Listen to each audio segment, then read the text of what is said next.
That is true. And what I'm surprised, let's schedule it, but you consented.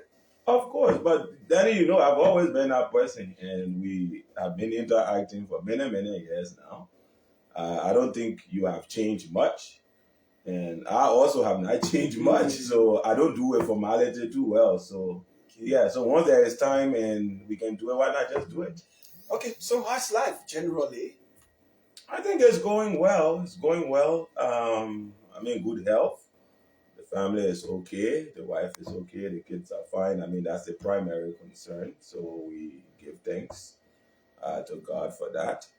Otherwise, the country, the environment in which we operate appears to be steady and leading in the right direction as far as I am concerned. And so I think it's a good thing. Yes, it's a good thing. There's news filtering all over the place, talk over social media, minister, counselor. Where did they come from? You don't waste time, Daddy. You just leap from how are you into there's news about because of time. You don't waste time. You go straight to the heart of the matter. Yeah. But to be honest, I also don't know where it came from because I'm not a minister counselor and I wasn't appointed as minister counselor to South Africa as was published in the papers. The only reason I can think about why such an information will be put out there deliberately will be because people want to undercut and sabotage what we are doing for the country so that the country moves forward, irrespective of the fact that President Boykai is the president. He comes from the Unity Party. You know my history. I come from the CDC. So sometimes people want to discredit you and delegitimize you. That's why they do these things. But again, I don't know where it came from, but we're beyond that. We're moving forward. It's part of the whole. Any woman will get mad seeing her husband or boyfriend leave. So that could be in the case of the CDC. A man who stood for them and all of a sudden just left. And do you think they feel good about it? Well, I can't claim to think that I know how people feel because their feelings are their personal issues. But what I can say is that this country is above everything. It's above any political party, any individual, any social grouping. The country comes first. We go to elections, we challenge each other because we want the best for our country. And I did that very well as campaign spokesperson of the CDC. And the elections ended. And when the elections ended, the Liberian people made a decision. And that decision was it would be President Boykai and not President Weah who will continue to lead them. And I have an obligation to this country more than to any political party or any individual. And I said to myself that I'm going to support the president of the country, President Boykai, so that he succeeds, so that this country is good for all of us. Some people are angry because of that, I guess. They can go ahead and be angry, but I'm convicted about the position I've taken. And I will remain unshakable in that conviction. And there are those who, there's speculation coming from the grapevine that you might jump ship, meaning leaving officially from the CDC to officially join the Unity Party. Are you thinking in that direction? Well, you see, that's part of the problem with this country. People want to make party membership mean that you cannot think independently. Or when you see good, you must say it is bad. Just because you are from Do you see good? I see a lot of good Where in the are those country. good? I see a lot of good. I want to address your first question before I then move on. I see a lot of good in the country, and I can talk about some of them, right? We want you to do that. I will do that because it's a responsibility as a patriotic citizen. When a president like President Boykai leads well and there are good things, we must say it, and I will say it, and I can point out the good things. I will do that. But the point I was making earlier about jumping ship, you see, we need to move out of this frame of mind that because I am a sedition or a Unity Party person, that I cannot see good and say it is good because that will be giving plaudits to the other party. And therefore, it is against my party. So therefore, either I shut up or I just castigate so that it appears to be bad. We need to move beyond that.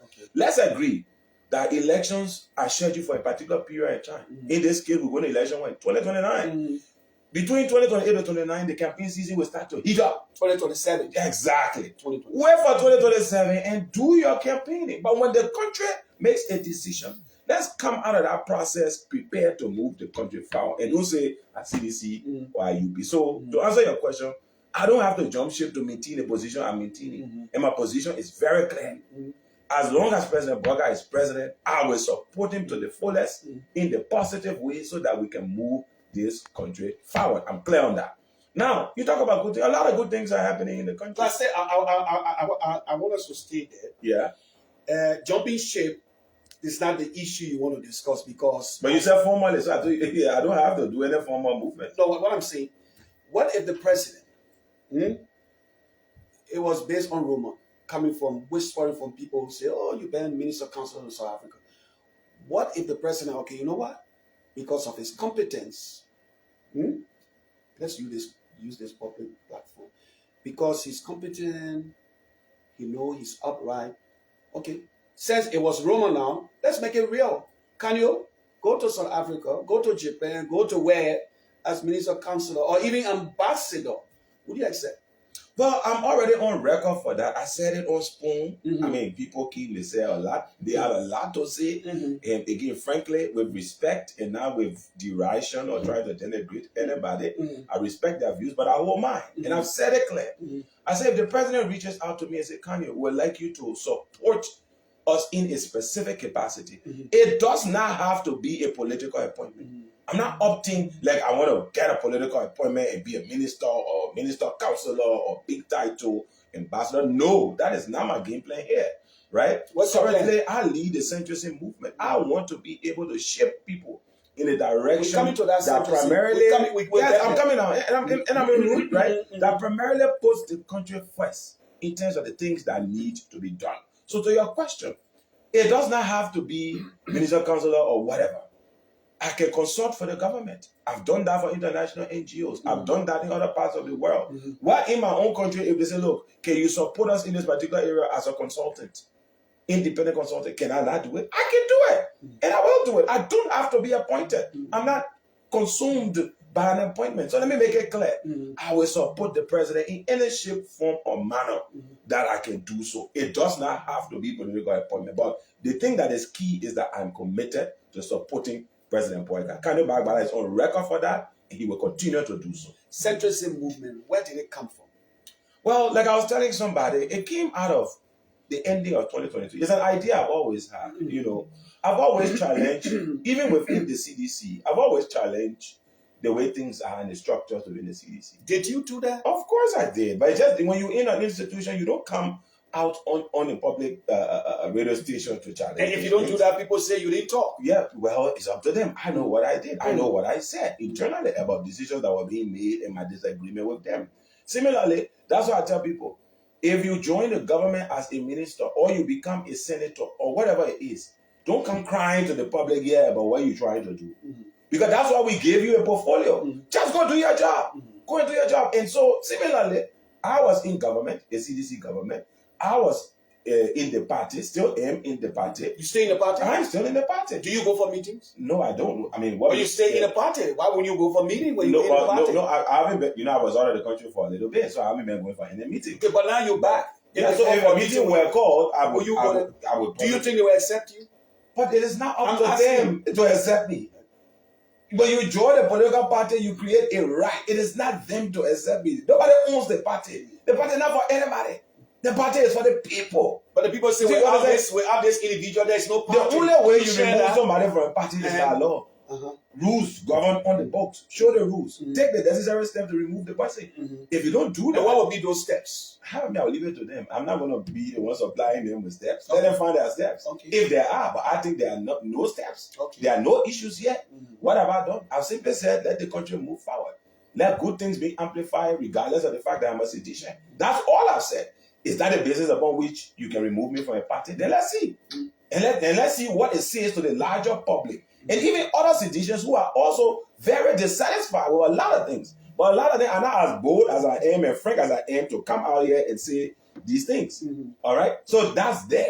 My point is to respond to your last question. I've said it before. I will say it again. Any way I can help to move this country forward, Mr. President Boga is there.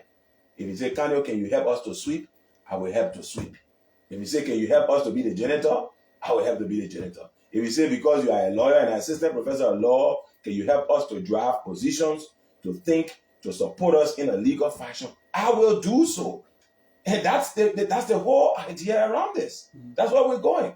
So I'm on board, and Danny, and we all should get on board. We all should get on board and move the country forward. We can't continue to be in this space of belligerence forever, and then the country continues to be stagnated. A lot of good things happening, and some people disagree. There are a lot of bad things they say also happening in the country. For instance, look at the latest outbursts, gibberish, how people call it, that has to do with this confirmation of a minister, somebody who was appointed or nominated, confirmed, lie on an oath, takes to social media, where you serve as assistant professor, right? True. Doing Arthur Graham School of Law. Absolutely. It's saying, after she lied on her oath, confirmed, apologized, comes back and saying, you want me to play it? And say, I followed. I mean, I followed the whole debacle. I just wanted to see what your question is. Okay. How does it feel? So is it that, I mean, what if somebody want to validate what she said as a professor there, assistant professor? Is it true? Have you heard such an information where you people sleep and give grace to people? Well, Danny, the first thing I would say is that Fatima, I believe is the name of the young lady, Fatima Sharif, right? Mm-hmm. If you go to her page now, maybe about 4 days or so ago, she offered very elaborate apologies to the Liberian people. Apology on what? For saying people sleeping for grade? Danny, are you specific to that issue? Danny, because you are the Louis Arthur. I will let you finish. I know you're journalist, you're smart. When you are getting in I would not say anything. You will get more words. So I'll wait. When you finish, then I'll talk about. No, she said a lot. She did a lot. So if you want me to talk, I will talk. But if you want to, I'll let you talk first. Then I will come. Yeah, I won't go back because you said go back again. Elaborate apology. Elaborate apology. Right? That's what you said. So I'm kept taking you back. I want you to be specific. I want to be specific with your alma mater, where you serve as assistant professor at the Louis Arthur Graham School of Law. That you people are sleeping with women for grade. And you say, oh, she apologized. If you went to her page, I'm asking you, forget about her page. Oh, I should forget about her? No, I'm saying her apology for me. So I should forget about her apology? I'm saying, I want you to answer this question. Are you sleeping with women for So should I forget about her? No, forget about what she said on her page. But the basis for the question is you say, she said this. So and you know she said that. But you saying to me, but she apologized. Do you want me to I can wait when you're done. Then I respond. Respond. Right. Okay. And as I maintained, right? All of this fracas between Fatima and, Moriah, who, if you ask me, are very sharp women, Liberian women that we should celebrate. Both of them. I think they are both feisty in their own way, educated, and they are in the public space. And that's the kind of society that we want. Women being up there, occupying positions, taking ideas, just like men. And they went at each other. Ultimately, Fatima came back and apologized to the Liberian people. And she said, look, during this process of engaging Moriah and in the public, I may have said, or I did say, a number of things for which I want to apologize, for which I believe that as a public servant, I should not have said. She said that. That's an apology. What more do you want me to say when the young lady has apologized? Or we just want to overflow her because she's a government minister? No. Is that the issue? No, that's not my issue. If that's not the issue, then she has apologized. Even in your home, in your family, with your friends. Am I sitting with people Kanio? Am I sitting with Kanio? People are, of course. Am I sitting with Kanio Bai Gbala? Of course, and I'm speaking to you. People are just asking and they come and they say, look, Danny, what I did. But you come and do the same thing. What I did. You come and you do the same, you repeat the same thing, you apologize. When you come back and you repeat the same thing, then is that apology? Well, what I recall was there was an emphatic apology at the close of all of this. At the close of all of this. And in that regard, what I can say is that, look, the fact that she took the courage to come out there and apologize for whatever she said, I think that's the mark of leadership. Because none of us are blameless. None of us are faultless. None of us are perfect. But at the end of the day, when you believe that in your conscience you've erred you come back and you apologize. And she did that. She didn't hide. It's on her page right now. It's public. It's almost 3 paragraphs. Right? What more should we do to this young lady now? We'll go tear right in and whip her again, Danny. And she needs to be whipped. No, that's not how we But you asked the question. No, you asked the question. If she needs to be whipped, and that point you get. And that whipping will be for the president. You get a child in or us, right? The ball go, like I got, 2 sons. Troublesome beginning. They go, they do something, they come back. Something I tell them, say, you're a child, don't do that, They go and do it. They come back. Papa, you catch it. Papa, I'm sorry. What more do you want them to do? But I'm telling you talking about now. No, but I'm just talking the analogy. Hey, that man I said you talking about. Is the analogy. The analogy is because the issue of apology. So for me, I think that's what on the bridge. We passed that level. Fatima's a deputy minister now. Now she's apologized. Let's look at what she does to move the agenda, urban affairs of the Republic forward. But she's not speaking urban affairs. She lied. Look at that. She lied. Well, I didn't think she lied. I think it was a lapse. I believe it was a lapse. When people speak publicly, sometimes they're under pressure. There are things they say. They're under pressure? They are under pressure. Yes. What was the pressure? She's appearing before all of the senators. She's sitting there. Also appearing before the senators. Unfortunately, not everybody like you. I feel like you. Not everybody got it like you. So she appeared. I agree, it happens. Everyone can have a sense of stage fright at some point in time. And that's why she came back and she put herself together and she went back and she made an effective representation. And tomorrow she'll come back and say, Kanio Bala is my friend. And she said, every stone is my friend. I don't believe so. Look, this country is moving forward. Yeah, I like the fact that you drew this into making a centerpiece of what can go wrong. But to me, they had their issues. We're beyond it. Fatima is minister. Deputy. Do you think she should personally apologize? Let what I think to the individual. She's offered an apology, and I would want to decline on our matter now because I think we spend a lot of time talking about an appointment, right?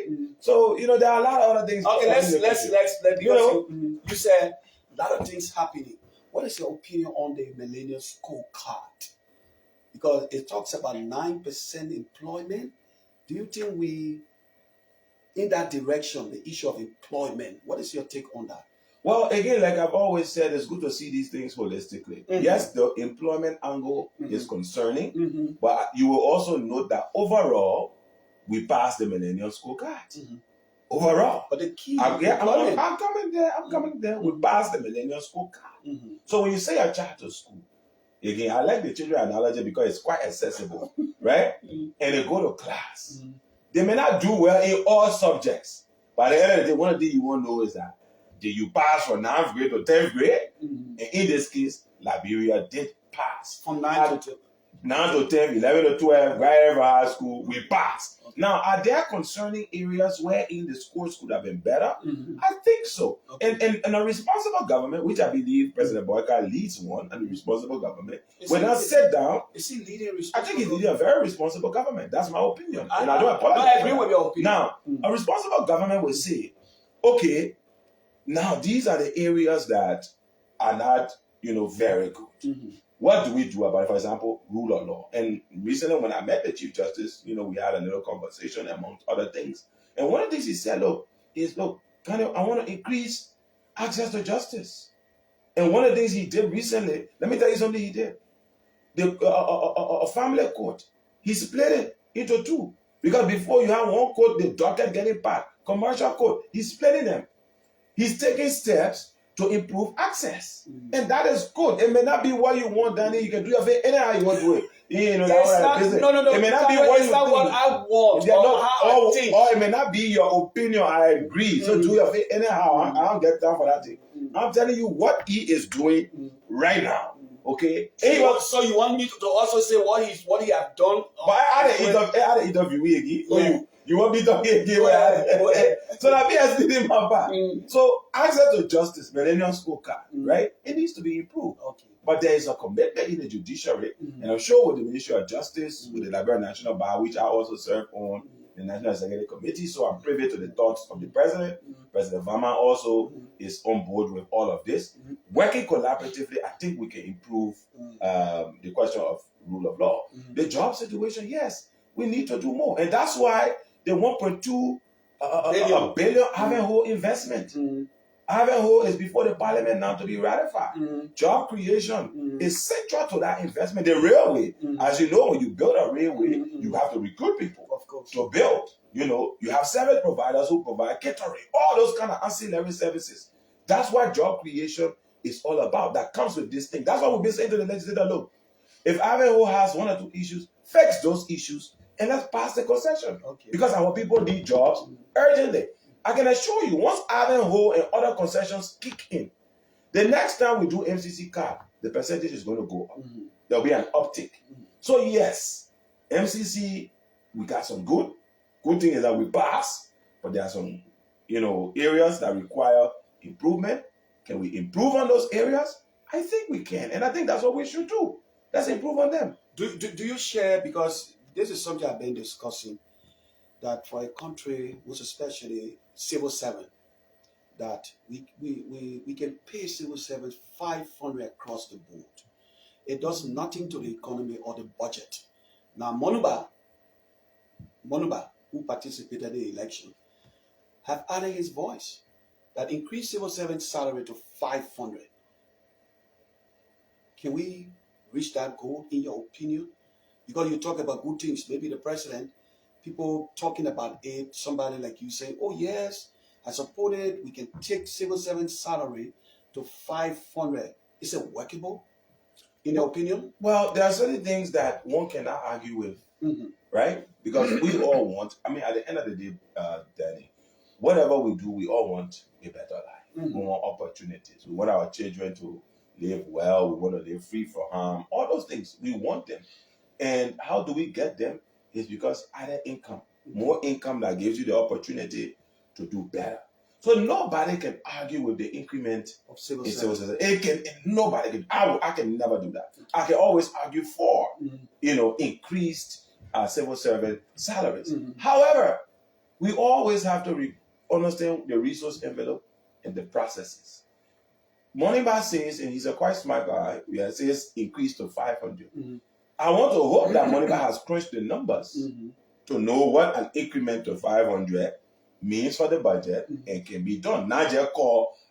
For me, if you ask me, I think all civil servants should make $1,000 minimum.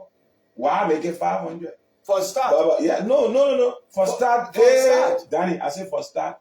My desire is 1,000. My desire is 1,000. Let's start at 1,000. Okay. Right? But that's just my desire. That desire now has to take into consideration what is the resource envelope that we have in terms of ability to generate income and how it can be deployed. So the numbers have to be crunched before you reach that conclusion. Similarly, I always tell you to go to your household. Your children can look at you and say, Papa, I want this, I want that. Give me that one, give me that one, give me that one. Multiple. They call anything they want. And children have a tendency to just ask for things. They don't even know how you getting the money, where it coming from. They want it. But what you can give them is a function of what you earn.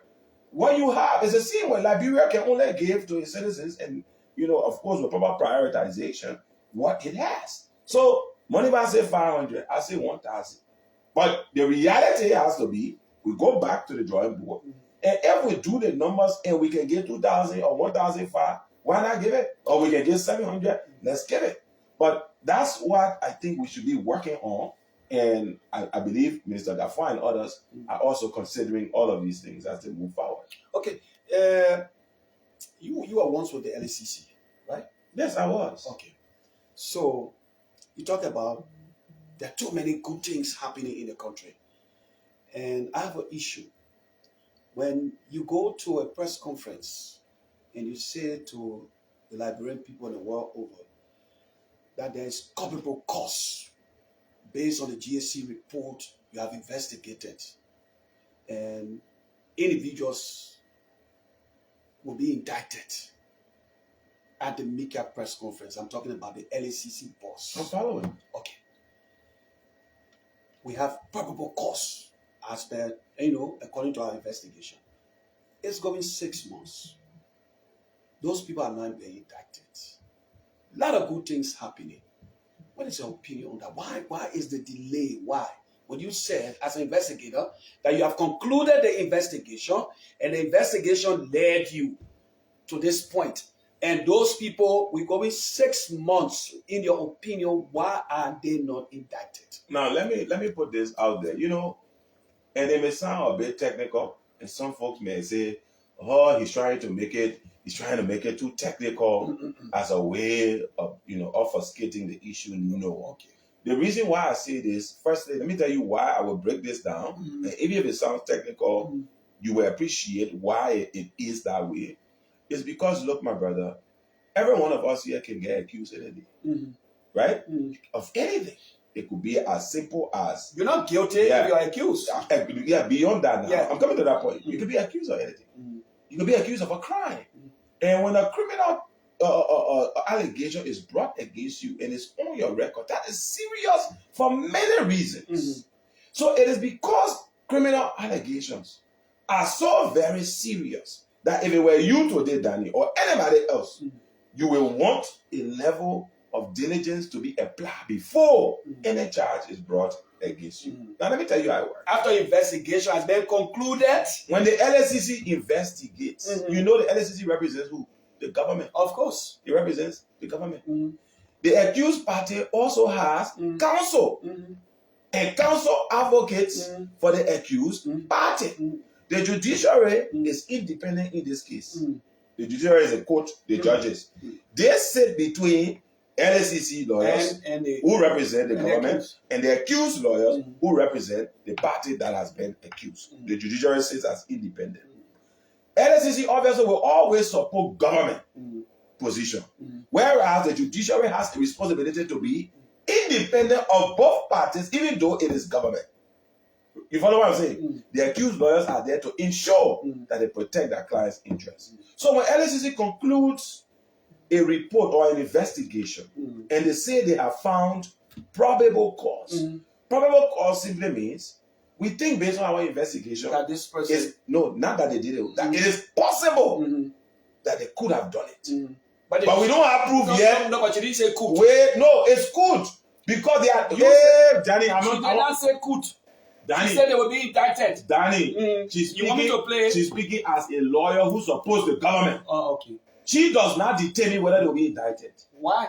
Because it is the courts. Wait, let me break it down for you. But is it not based on your investigation that you came up with that these people will be indicted? My brother, let's assume you lawyer. I know you are a lawyer. You lawyer. No, forget. Yeah, I agree. You lawyer for the other side. They mean a lawyer for the other side. When you go to the public and you are representing your side, you are confident in what you have done. You say, I can assure you. And the public will hold you to that. Yeah, they can hold you to that. I agree. But you say, so I'm holding her to that. I can show you, but it's not dependent on her totally. You say, you can say to them, I can assure you, we have conducted our investigation and we found what? Probable cause. And therefore, we think they will be indicted. Now, when you go for indictment before the grand jury, hold on there. No, wait, no, you now start tracking me. I must complete this point. You will complete. No, but let me complete this point. No, I'm looking for something. When you can play what you want to play, but I'm telling you what the process is. When she completes her investigation and her lawyers in-house draft that indictment and submit it to grand jury, which is in the judiciary, 12 persons got to sit down and review that indictment. And they must all agree that they also think that there is probable cause. So it does not rest alone on the LSCC. Okay. And any violation of that process means that counsel for the defendant, meaning for the person who has been accused, can resist that process and can get that case dismissed. It must go through grand jury. Okay. So when she says we have concluded investigation and we will indict, she's speaking confidently. But indictment is not, she don't determine that. But the report it is the grand jury that determines that. Can I hold you, sir? Yes. The report comes from where? From the LSCC to the grand jury, right? The LSCC submit the file, right? Yeah, the application, the indictment application to the grand jury. Okay, just hold on. June 15, 2025. Over the period, LSCC, the Monetary Investigation Department, has recorded significant process of progress through the completion of 4 high-profile cases involving, number 1, the Liberia Telecommunication Authority, The second one is former officials of the National Water, Sanitation and Hygiene Commission, which is the WASH Commission. The third one is the investigation involving suspended officials of the Liberia Refugee Repatriation and Resettlement Commission, the LRRC, and the current official of the National Road Fund Authority, as well as former officials of the National Oil Company of Liberia. Basically, what I'm trying to say is that we have completed investigation into these allegations of corruption. And the next step now is we are working closely with the Ministry of Justice to draw up indictment and have the persons of interest to be brought under the jurisdiction of the court for prosecution. I want to say that this investigation underscores the government unwavering commitment of holding public officials responsible as well as restoring public trust in government. In addition to these cases that we have concluded for the period January to June, we also engaged in high-profile investigation. Okay, so you was trying to make a point. Yes, but she just confirmed my point. What was the confirmation? The confirmation, when you heard about, she said, we have concluded these processes and we're now going to submit it to bring them under the jurisdiction of the court. The court. How long has it been? Do you know whether she submitted it already? She has not. How do you know? I know that. How? I say I know. I will not tell you. I will not tell you how. Okay, then I yes it. I will not tell you how. Okay, let me not say yes. Let me put it the way that people can say that. You say I say. Okay. You say you know. I say I don't know. No, the question you asked. Yeah, but I say how do you know? She have not presented it. Yeah, but I don't know about that. Do you know? My brother. You know? I'm telling you, she has not done that. Well, I don't know. I can speak to things I don't know. Okay, let's go to other issues because of time. But what I'm saying. Well, I will come back. We can have a bigger conversation. Yeah, so we have a bigger conversation. We sit down, we talk. Yeah, we talk. Yeah. We need to talk so we can fix this country. Right? Not from any angle, but from the angle of the fact that, look, we all just need to remain positive and make sure things work. Because of time, the budget isn't realistic. Because of paper reporting that there could be a budget shortfall. One of the papers, the daily is reporting. I don't know. Is it realistic? I think the budget is absolutely realistic. Let me tell you something. Look, when professionals sit down in life, Danny, and you see these headlines, I can tell you something, right? And I respect the media. Whatever paper, whoever they are, I respect them, and they do their own analysis to come up with their positions. I respect that. However, I also respect the expertise of the professionals who sit in our Ministry of Finance, led by Minister Gafuan, and come up with these projections. You say there could be a shortfall. That's a probability, right? Danny, every time you and I wake up from our house and we get outside, we go fall down and die. Anything can happen. Anything can happen and die. So we could fall down and die. But the probability of us falling down and dying, I mean, at a certain age, is lower, then at a certain age, we should be higher. So somebody can argue that there could be a shortfall. And what could bring about a shortfall? There could be a major shock in the economy. Maybe ArcelorMittal will experience a global turmoil, and therefore they lose money, and they decide to shut down their Liberia operations. And you know they pay tax, right? They're one of our biggest taxpayers. If they shut down and they are about to and they lose taxes, that means it affects our revenue generating capacity, Danny. So if that happens, and these are major outliers, they will not happen, at least based on the projection that we see. They most likely will not happen, right? But if they did happen, it could create shortfall. So we're talking about realistic projections based on what the ministry has done and look at. We believe that these are realistic projections. And once all of those taxes, grants, budget support, whatever it is, comes into the country, into the resource envelope, we can easily say that we should be able to meet that budget. Okay, like you said, other circumstances could cause the shortfall. Other circumstances, I mean... Extremely. Okay, extremely, in your words. Yeah. Because of time, let's take a few calls. And Yes, I hope my producer will give me 5 to 10 minutes. Let's talk to the public. 086-107-107-0770, assistant professor at the Louis Arthur Graham School of Law, Kanio Bai Gbala, is in studios, and we're having breakfast on a Tuesday morning. All protocol, amen, my papi. You remember him? All protocol, observe and sustain. The leaks. Pueblo. Okay, let's take this caller. Good morning. Good morning. Yes, good morning. 30 seconds. Thank you, Roger. Let me say good morning to Kanio. My name is Kima Odalet, and I joined on the program this morning. You know, Rogers, Kanio has said it all. This country needs to succeed, and the president must succeed. And let me congratulate Kanio for supporting His Excellency Joseph Nimabwaka. Mr. Barbara, do not be detailed. Continue to support your country because you love your country. Thank you very much. Thank you so much. Good morning. Good morning. Yes, sir. Hottfm. Thank you, Mr. Roger. This is Civil Sheriff. Good to have Civil Sheriff. You calling from the senator's office, or where are you calling from, sir? From the ground of the capital. Let's hear you. Let me appreciate the professor, the assistant professor, the central movement, people are coming back. I think these are people that mean well for this country. So, Mr. The Sheriff, I hope that you will bring the central kilos in the next time to give it more meaning to it. Oh, you love the line. Good morning. Good morning. Yes, sir. 30 seconds. Well, this is Mr. Brooks, former commissioner of Ghana. Let's hear you. Good to have you, Honorable Brooks. Yeah, look, I don't know how people will think. Liberia is the only party we have to support.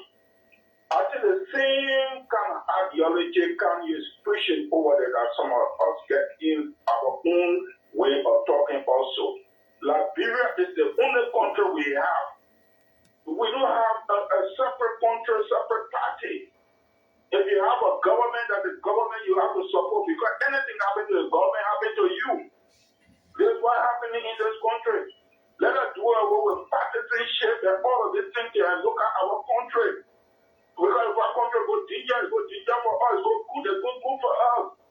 Well, party politics then come, we get to party politics, but right now where we are, we're supposed to support our government to succeed. We can based on all the resources we have, just there we are flipping in that, we have to come in life and enjoy from the resources that God gave us. So if Kanio talking to our new Kanio father, the late Barbara, I'm using very well, he was a very strict man also. So we have to do what we're supposed to do to promote the image of our country, put our country among countries. Thank you so much, Commissioner Brooks. Good morning. Time. Good morning, Roger. 30 seconds. Puni? Roger, I'd like to stand by. Kanio, this is Puni, irresistible, one of your biggest admirers. My dear brother, how are you? Yeah, my instant brother, man. I'd like to say thanks a lot. I've followed you. You have been magnanimous. You have been outstanding. You have been insightful. Very, very insightful on this phone. And this is where we should. Election is 2029. What can we, some of your methodology, some of your ideology, your framework. I remember on phone, you gave one cardinal function of the legislature. That when bill are passed and sent to the legislature has a responsibility to re-examine our bill, to flip the bill, to adjust the bill, and put it in the more befitting and suitable manner for the country, not just to condemn. When I was in the Deputy Speaker office, the late hand Bashu, I got that responsibility. So when I hear people just criticize, right now, I heard lawmaker Musability and the rest. I say that nothing's there for civil servant. No increment there. They're making politics. It's before you, Kanio, you do appropriation. So you and the executive can work on it. In fact, you are the most appropriate man to appropriate the budget. Exactly. No, starting directly. I just like to say, hats up to you. Thanks for the secretary. I will join you. I will find you. And you have been very, very most outstanding. Thank you, Mr. Lala. You have our support. They're irresistible. Let's take this caller line too. Good morning. Good morning. Good morning, sir. Where you join us from? 30 seconds. Yeah, my name is Alvin. Because of you. Yes, sir. No, we see kind of following all the issues that we have been following, supporting for the Liberia and president We lost that caller. Back to line 1. Hottfm. Good morning, DJ. How you doing, brother? I'm good. Yeah, I'm Joseph Freeman from Broadway. Kanio, how you doing, sir? Very well. Thank you. Let me take this time to really appreciate you as a patriotic citizen, because it takes sometimes some people speak, we ask for their nationality. But for you this morning, on the sponsor of any media outlet, when I listen to you, you just been nationalistic. So say, let me support my government agenda. So if you don't support your government agenda, which government? Madagascar? Nigeria government agenda? No. The agenda here is the agenda. If it's on the contrary, you should make it better. If it gets better, it will be better for everybody. We're not be talking who is Liberty Party, who is CDC, who is Unity Party. It is for every Nigerian. Thank you so much, Yusuf. Let's rush on the time. We out of time. Good morning. Yeah, good morning, Sharon. Good morning, sir. Yeah, Sharon, this is the boss of Sabu Rasta. Sharon, I don't know the show from Pepu, man. Yeah. Let's hear you, Sabu Raza. Sharon, I don't have any praise singing. I just want to be back. But what you call praise sinking? Is that praise sinking? You got 30 seconds, 15 seconds. Thank you. I want to read Galatians chapter 6:7. Oh. The Bible says that we should not be deceived, because God is not mocked. But whatever is there, I like that verse.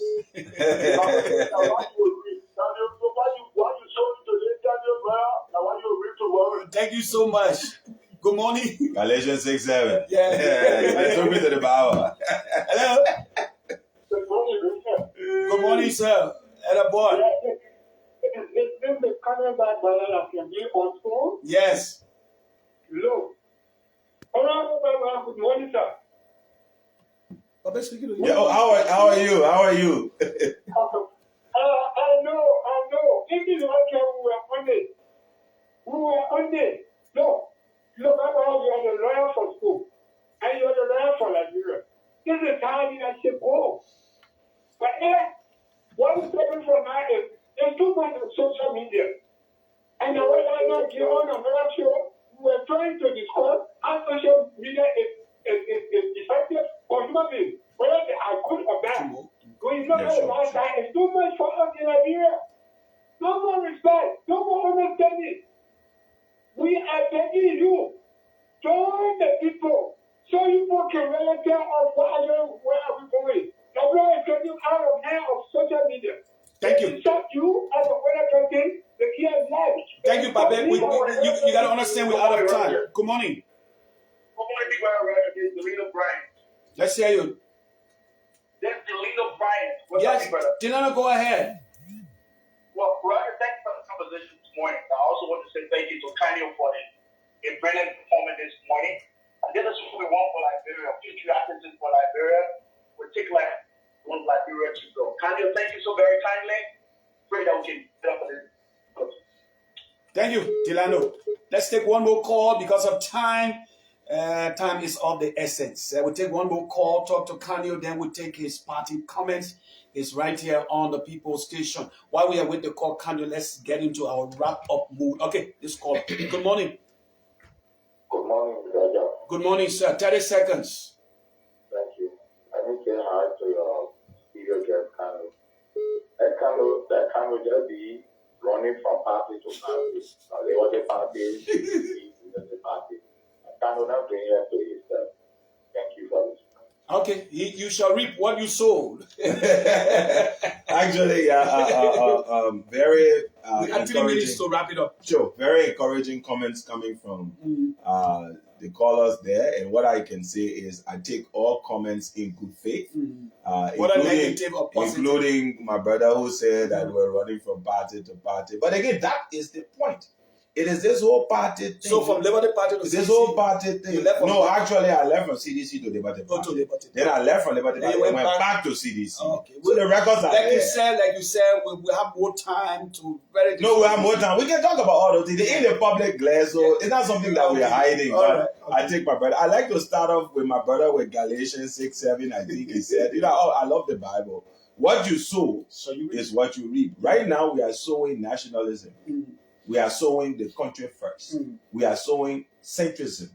We didn't get the time to talk about the Liberia political centrism movement. We'll talk about that. And we'll find some time to do that more. Delano Bryant, who just called, is our chair on mobilization on the steering committee of the centrism movement. And we are preaching an ideology that is bigger. It's about the country and not just who leads. President Baka leads now.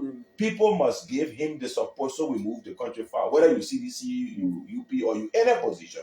That's our disposition. So my brother from Galatians, that is what I am sowing. And we are hoping that we can reap development for this country. We can reap peace. We can reap unity. We can reap opportunities for our young people. To the other colleagues who offered, complimentary comments, my brother, irresistible. You are very right. There is this negativity that comes out of the legislature and ratification, the process by which you send deals, concessions to the legislature. It's meant for the legislature to look at it and revise it and improve it. So not just criticize. Remember when we started out, I told you something, I said, when you have a portfolio, you don't come cry to us in public. You go do your job. Isn't that so? Yeah, so when they send the concession to you, improve it, change it. Same thing with the budget. Somebody comes and you in the legislature, there's nothing in the budget for civil servant. But why does the Constitution give you the right to appropriate? The executive merely prepares the budget as the technocrats. And they send it to you. You go ahead and appropriate. So don't come crying to us. Help to fix it, but within the realm let me just of what is technically possible. Show you there. Let me just show you. Oh, I thought I was wrapping up again. No. You talk about wrap. No, just I come in 1 minute. Okay. Let's ratification, right? Yes. Ratification. Now, ratification, plural now. Ratifications, the action of signing or giving formal consent to a treaty, contract, or agreement, making it officially valid. You see that? So until it is ratified, you haven't given, the country has not given consent, the country has not given approval, it is not valid. I teach contract law at law school. The validity of a contract is whether I can hold you accountable for that contract. So on which I will educate the exactly. On Friday. So until that contract passes the legislature, and concession is just a big word for a national contract, meaning the government signed a contract with somebody else, we call it concession, right? That's a big word for it. But it is the same contract. It's never valid until the legislature gives approval. And how do they come to approval? They look at it, they send it to committee room. Every time you hear they go into committee room, they go and deliberate, that to look at the details. And hopefully, to fix it. So they can't just say, bye, make it good. Oranto coming, Oranto bad. Help to make it good. Oranto is bad. That's another argument there. Well, we can talk about it. Yeah, we can talk about it. I think that all investments are coming to the country. We should entertain them. If they are buying all investment. Look, Liberia is a poor country. You agree what you saw? I prefer to rebate. When you sow investment, you reap jobs. We gotta go. You reap employment. The citizens get income. And Associate professor of law. Daddy always give me a hand. Thank you so much. Thank you, my dear brother. It's always a pleasure being with you. We appreciate the time. Thank you so much. Thank you so much. Well, we'll take our break. On behalf of myself and the entire crew, HT, Alex, the station manager, Eugene, Mimi, and the entire folks, 5432, I say my time is up, the essence. And of course, the counselor will be back. We'll talk about all those deals. Hot Morning Live. We're taking our break. I'm your sheriff, your fearless, your trusted sheriff in the court of public opinion. God bless you. I'll talk to you on Friday.